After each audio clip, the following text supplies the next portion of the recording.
Hello, I'm Jake Lott. And I'm Nick Carlson. Welcome to another edition of Seaman Viking News. Tonight we have an action-packed show with stories about the new head football coach, State debate champions, Lady Vike softball, and many other interesting stories, so stay tuned.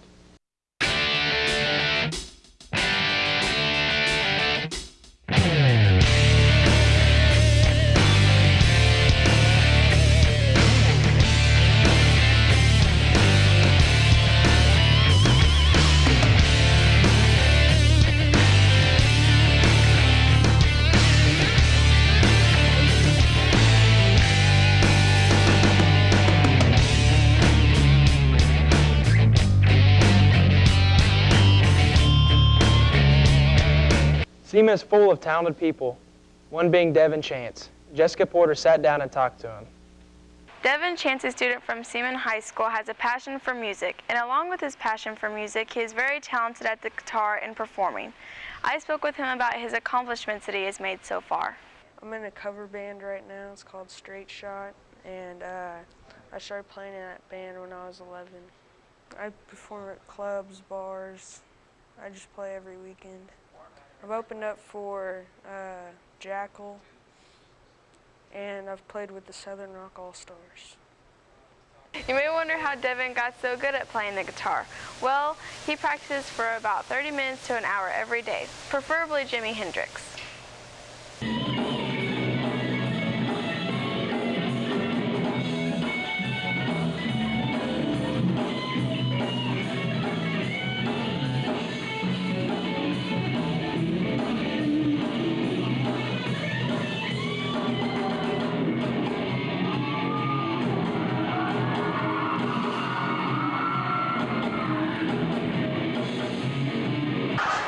Devin, in your musical career. Good luck to Devin in the future. Mrs. Sittenauer was named Teacher of the Year for Law-Related Education. Reed Hansen has the story. This past month, one of Seaman High School's own teachers was surprised with a major award. I spoke with Mrs. Sittenauer and just what happened. It started out a normal Friday, and then I went into the middle lounge, and much to my surprise, there were quite a few people in there, a lot of my friends and colleagues, and the National Association of Bars and Benches Spouses had sent 3 representatives to surprise me with an award from that group.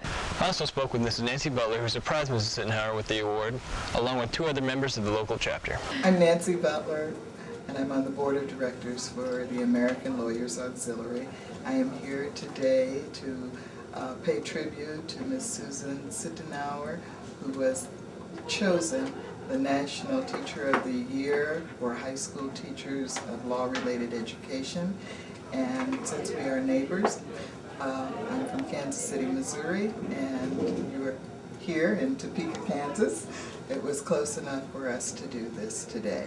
And I have brought with me 2 members of our local chapter who are members of the National Association of Bench and Bar Spouses, Ms. Lila Coleman, who is President-elect, and Ms. Edith Green, who is a member of our chapter and will be making a presentation today.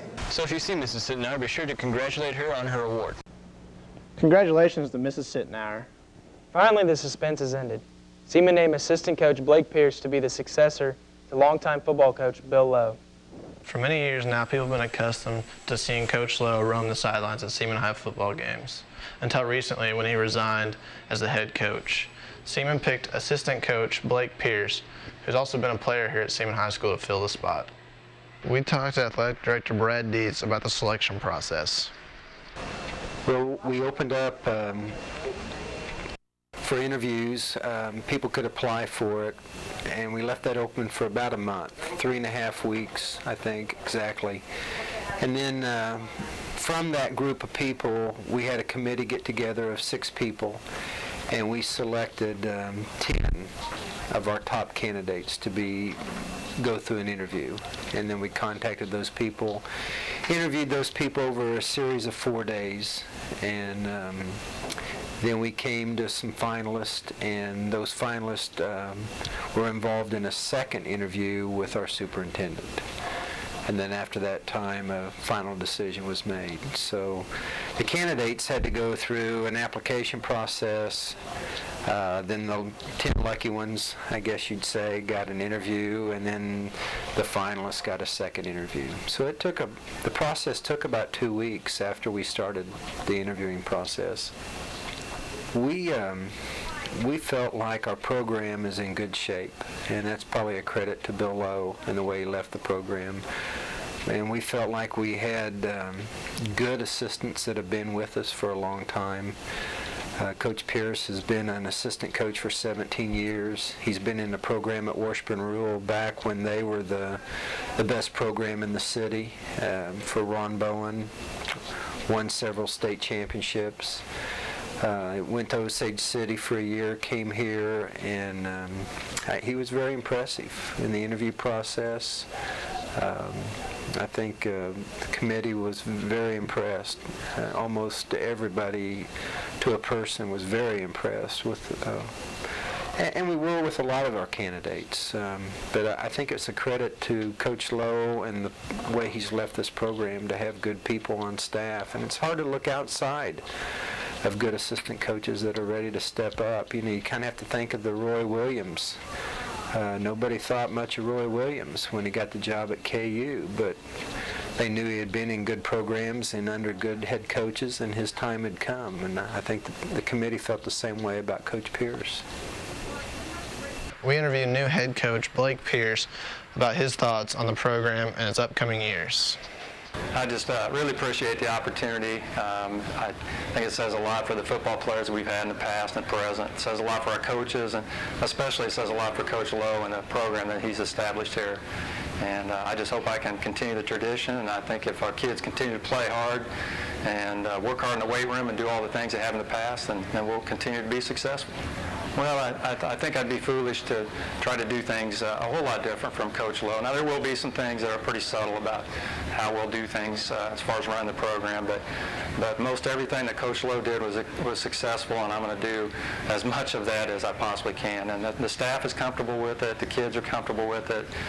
Even the junior high programs, even the junior Viking programs, they do a lot of things that we do. So, we're successful, and to continue to be successful, I think we need to build on what we've done in the past. We interviewed several players about what they think of their new head coach.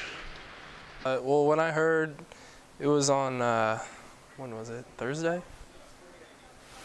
Thursday or Friday. I was extremely happy for him. I know he's a great coach. I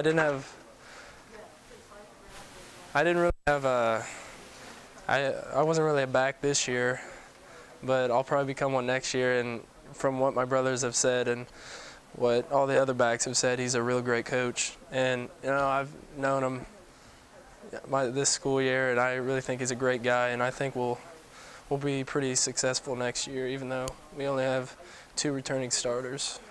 Hiring of Coach Pierce was a great idea. It's going to keep the program strong because he's been there for so long with Coach Lowe.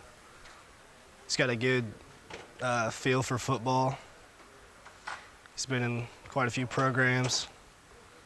I think he's going to do a really good job. He's going to keep a lot of stuff the same. And I think we're going to have a great season next year.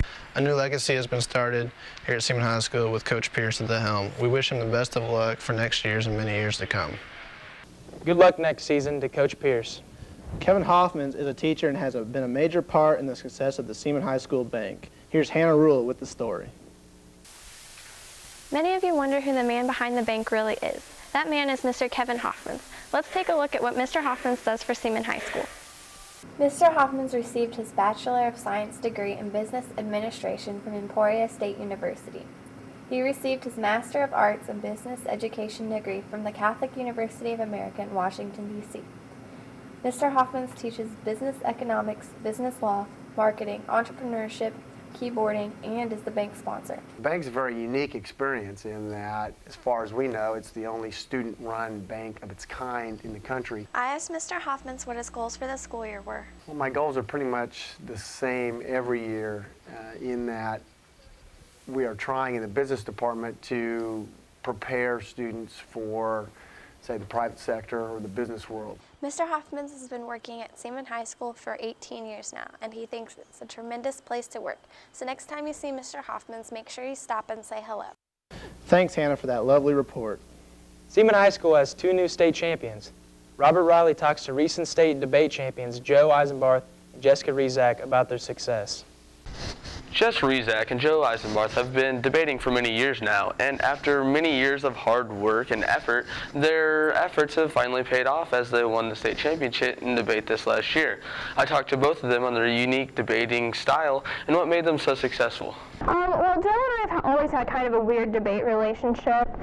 Pretty much debate's the only time that we actually have the opportunity to just sit down, the two of us, and talk. So sometimes there's competition between us that has influenced the way that we've done in the past. I believe we're so successful because we both give our own different opinions on the topic or whatever we're debating, because she's more liberal and I'm more conservative, and when you combine the two, we're really effective.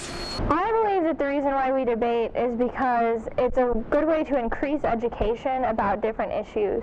The 3 years that I've been involved in debate, I've had the opportunity to learn more in depth about ocean policies and the state of mental health and mental health policy in the United States, and also the United States foreign policy that helps stop weapons of mass destruction. So in those 3 areas, I have a lot more education than any of the other students that haven't been debating.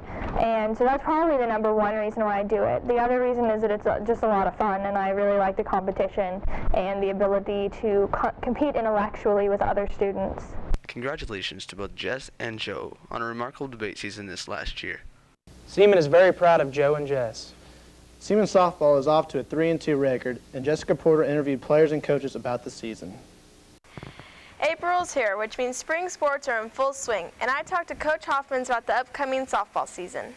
We have no seniors this year on the softball team. However, we do have 3 returning starters in Rachel Patton, Rachel Shue, and Megan Williams, all as juniors, and 2 other returning letter winners, Jessica Porter and Jamie Ditch, are the 5 juniors that we have, the returning letter winners. Since we have a very young team this year, the girls have really been working hard on learning our system, learning the terminology, the things that we do, offensively and defensively. We've been very pleased with their progress in this area. They have set team goals for themselves, and they have established what they're going to do individually to try and reach those goals.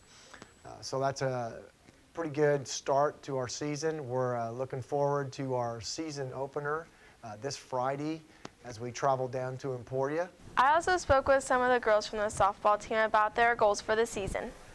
Our team goals for this year is to win all league games and beat Emporia. One of the team goals is to start off our season with a win against Emporia. That's for you, Hoffs. And one of my personal goals was to prove to myself that I can play outfield, since it's my first year playing outfield for Seaman. And my goals this year are to not have very many pass balls on. I don't want to drop them and stuff. Team goals, like every year, are to win league and regionals and to place in state. And of course, we want to win all of our home games. So come out and support your Lady Vikes softball team. Good luck to the Lady Vikes. Jessica Ward and Marissa Lawson are going to the State History Day competition with the regional winning presentation on Dr. Carl Menninger. Let's take a look.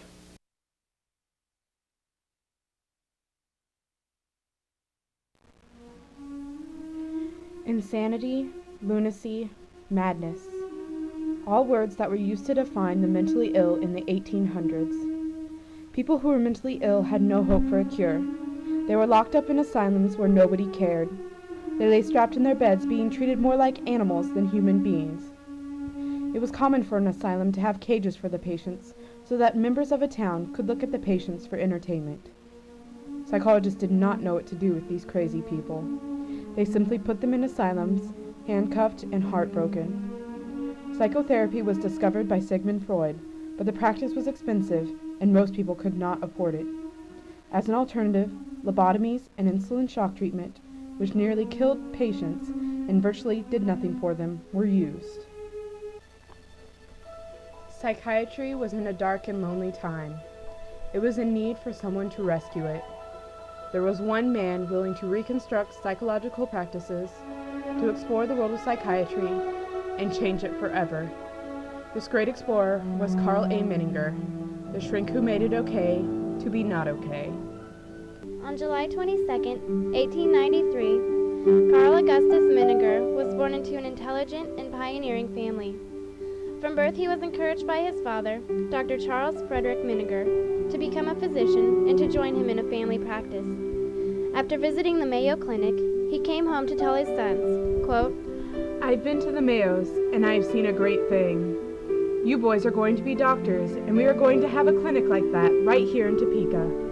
End quote. Following his father's orders, he pursued medicine at Harvard, where he had every intention of becoming a physician. As a freshman, Carl took a course in psychology, a required entrance class for all future physicians. Carl went into the class believing what most other Americans believed of the science, that it was weird, secondary, and only eccentric people were interested in it. Carl's views on the subject changed when his psych class took a field trip to an asylum. He was devastated on how they were treated, saying, quote, "There were poor people sitting in chairs for many rows. That's all. Just sitting there looking at us." End quote. When Carl encountered these poor souls, he realized that to society they were unapproachable and useless. Ignored and never listened to, Carl realized that patients should be acknowledged and heard. With the thought of these poor patients in need, Carl concentrated on psychiatry and graduated from Harvard with cum laude honors in 1917. After postgraduate studies and convincing his father to acquire a degree in psychiatry, in 1920, Dr. Carl, along with his father, C.F., opened the first group family psychiatric clinic, the Menninger Clinic in Topeka, Kansas. In the beginning, they encountered harsh criticism and disregard. Despite the critics, the Menningers worked together to give the mentally ill dignity and respect by listening and caring for them as though they were part of their family. Using the strong bond between the patients and psychiatrists, the Menningers explored psychiatry by mixing Freudian principles with compassion. In exchange for this concept, the Menninger Clinic became a highly acclaimed institution. In an attempt to make psychiatry more comprehensible to the people, Carl explored the field of psychiatry even more by writing the book The Human Mind. In a simple language, Dr. Carl outlined psychiatry in an effort to create a better textbook for young students to learn from. This became the first psychiatric book to become a bestseller. This exploration changed the way society viewed the world of psychiatry. Finally, after the success of The Human Mind, patients were being viewed as humans, not animals. Society began to understand that, like people in hospitals, the people in clinics also had diseases. To the people that still had doubts about the sanity of those in the clinics, Menninger said, quote, "I've dealt with what you call crazy people all my life, and I don't know what they mean by insanity." End quote. In exchange for Menninger's genius way of simply explaining psychotherapy, patients received the respect that they needed and deserved. Once, early in his practice, a parent brought in a young man suffering from a schizoid condition. As soon as they arrived at the hospital, the young man ran away. Dr. Carl ran after him. When he caught up to him, he asked him, "Where are we going?" To which the young man replied, "I don't know." As they ran along, Dr. Carl said, "How about we turn here?" They continued running and making turns together until they ran back to the hospital. Quote, "He used the words, 'Where are we going?' not 'Where are you going?'" said Sennett, a Manhattan therapist. He made the patient feel, "We're in this together." End quote. Dr. Carl had a gift for making his patients feel at ease. He listened to their problems and was shocked by nothing. This gift made the patient feel that Dr. Carl was their friend, not their psychiatrist. On her father's unusual gift, Rosemary Menninger said, quote, "Patients would relax with him. I saw a film of him interviewing a murderer. He was so calm and quiet. He was a good listener. He made the patient feel comfortable with the truth." End quote. Being a true explorer, Dr. Carl brought in his research to help prisoners and abandoned children. While exploring the prison system, he encountered a problem. He found that the severe condition of the prisons made the prisoners' conditions worse. When asked about what he thought of the penal system, he had this to say, quote, "Prisons continuously manufacture criminals. Prisoners are constantly made more dangerous by the prisons that are supposed to control and contain them." End quote. Dr. Carl didn't just see the problem, he changed it. He exchanged ideas with the representatives of Kansas and helped design newer and safer prisons. Along with prisoners, Carl encountered another problem: abandoned children. He believed that a person's childhood shaped what kind of person they would become, and that parents are the most important emotional support a child can have. To help those children who were abandoned at a young age, Carl formed the Villages. This establishment gave the children homes where they were treated with a loving and caring environment. Despite Dr. Carl's caring manner for others, he was also known as being short-tempered, opinionated, rude, manipulative, and vindictive. A colleague of Dr. Carl's once said, quote, "With Carl, you loved him one day, and the next day you didn't." End quote. Because of Carl's exploration of psychiatry, the Miniger Clinic was visited by many famous celebrities in need of psychiatric help. Among those that sought help for various disorders were Gene Tierney, Robert Walker, and Akeem Tamirov. Most recent visitors wished to keep anonymous, but Brett Favre, the quarterback for the Green Bay Packers, admitted to receiving help from the Miniger Clinic. Throughout the many decades of Dr. Carl's life, he obtained many important awards and positions. In exchange for his dedication to the field of psychiatry, he received the nation's highest civilian honor, the Medal of Freedom. In exchange for all the hard work he had done throughout his life, he was finally receiving recognition for his exploration of the human mind. Inscribed on his award was, quote, "Carl Miniger has taught us much about ourselves and our behavior. An acute observer and social critic, he has put into action what he has put onto paper. As an author and doctor, his works range from popular written accounts of psychiatry to studies done in his own hospital, from creating homes for parentless children to reforming the penal system. With the wisdom of his years, he truly does represent the ideas of another generation, one of the future rather than of the past." End quote. Dr. Carl encountered many obstacles that he was able to overcome, but in 1990, Dr. Carl Miniger was diagnosed with abdominal cancer, an obstacle that would eventually take his life. On July 18, 1990, Dr. Carl Augustus Miniger, the Dean of American Psychiatry, died. The whole nation mourned. Newspapers all over the nation hailed him as, quote, "America's preeminent psychiatrist, who played a role in bringing psychiatry into the mainstream of modern medicine." End quote. Dr. Carl's exploration of psychiatry left not only an impression on Topeka, Kansas, but on the world. In his hometown of Topeka, Dr. Carl not only gave prisoners a safer environment and abandoned children homes, but oftentimes donated to the city of Topeka funds for much-needed improvements throughout the town. In exchange for his gifts, the mayor of Topeka declared July 22nd to be Carl Miniger Day in Topeka. Not only were his works looked highly upon in the United States, but in 1932, Dr. Carl prepared and presented a paper in Wiesbaden, Germany, on the psychoanalytic aspects of suicide. His constant innovative way of treating patients in a caring manner is applied by most psychiatrists today. Dr. Carl was the great explorer of psychiatry who was hailed as, quote, "The last living pioneer of American psychiatry who radically transformed the nation's view on the mentally ill." End quote. Without Dr. Carl encountering the unfortunate souls in the asylums, the mentally ill would still be treated as though they were animals. In exchange for transforming psychiatry, Carl was awarded with the success of his clinic and of his theories. That is why Carl Augustus Miniger will forever be remembered as the shrink who made it okay to be not okay.